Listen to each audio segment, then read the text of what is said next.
Part two. Yeah, when I was taking my phone off my stand just now, I stopped my video. And what I was going to show you is her eye looks closed because it is, but also I'm painting it to where if you get close, you can see that it's also open. And I just thought it was fascinating with where his eye is going to go. I haven't done anything as far as drawing any type of eye in there, but I can see it. I can see his where his eye is and that it's closed. Can you see that? That's how this whole picture has come about. It just fascinating. Rain says that that's how she has always painted, and that's how it has worked with me, for me with wood, but I've never got to experience it like this. Yeah. I didn't know if I was going to show you, but I would just want to show you how it's turning out. And days and days and days could go by and I don't feel compelled to work on it at all. Right. Oh, okay. So this whole time I've been labeling it as just not doing it. You know, like I'm failing somehow. I mean, that's a pretty harsh word, but I would rather be more creative more often than not. And Ocean and I have talked about this thing that keeps us from painting or creating, you know, being artistic. And there is a thing, and recently I realized that, well, I feel like maybe it's a couple things now, is the feeling that I get while I'm painting is the feeling I was waiting for to have to inspire me to paint. So that was a really good one. And then so just now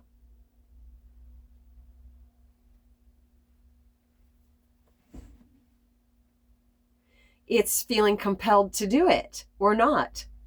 If I'm not feeling compelled to record a video, I just don't.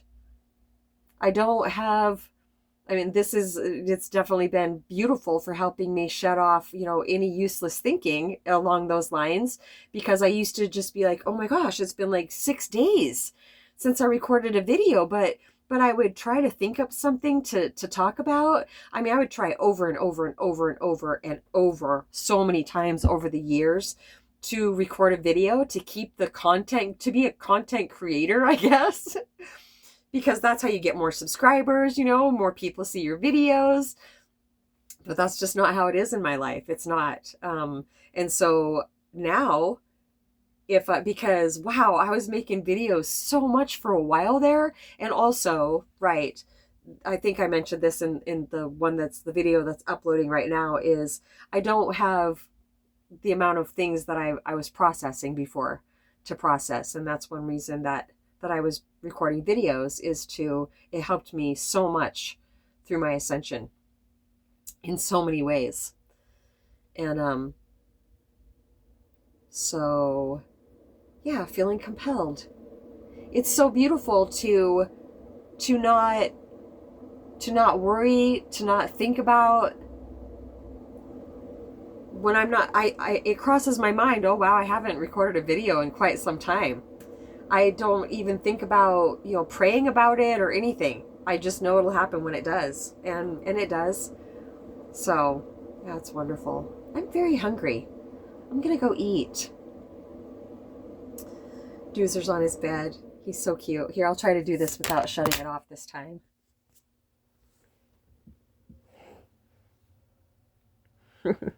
He blends right in, doesn't he?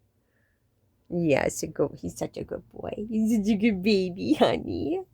Yeah, he's so sweet. Yeah, and so the warm air comes right up here. Keeps him nice and warm. Okay, I think that's it for now. 22 years, no alcohol. Absolutely amazing. What a blessing. What a blessing. I knew I had a DUI coming. I knew it. I knew that I had really good intuition for a long time before I actually trusted it, but at times I did trust it. And that was one of the major reasons that I was able to quit drinking when I did, well, I got on my knees and asked for help, and the desire was literally removed. The day that I had decided I was going back to AA, I had been out of AA for 14 years. I had been in for 1 year, went back out for 14, and the desire to drink was removed. But what was the other point? Yes, I was driving over this bridge to go home after work about 2 weeks before I quit drinking. And right before I would get to that bridge, this thought started coming to me that I was going to get pulled over. I was going to get my first DUI. And because when I was bartending and I would clean, have to do the till and clean up behind the bar and restock and stuff, I wasn't driving home until at least 3:15 in the morning. And I wouldn't take side streets. I drove right down Main Street, right past the cop shop, no matter how much I had been drinking. And I would wave at them and they'd wave at me, and they had to come to the bar, several times to help me out over the years. And so they knew who I was.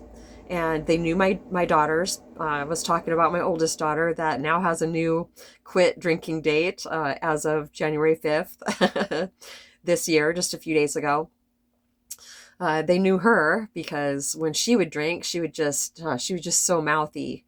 She would just get in trouble. So anyway, we're chain breakers in our family, and it's just so beautiful. My parents, my dad, he hadn't drank for like 30 years before he dropped his physical form. And Ocean, she hasn't drank for well over 30.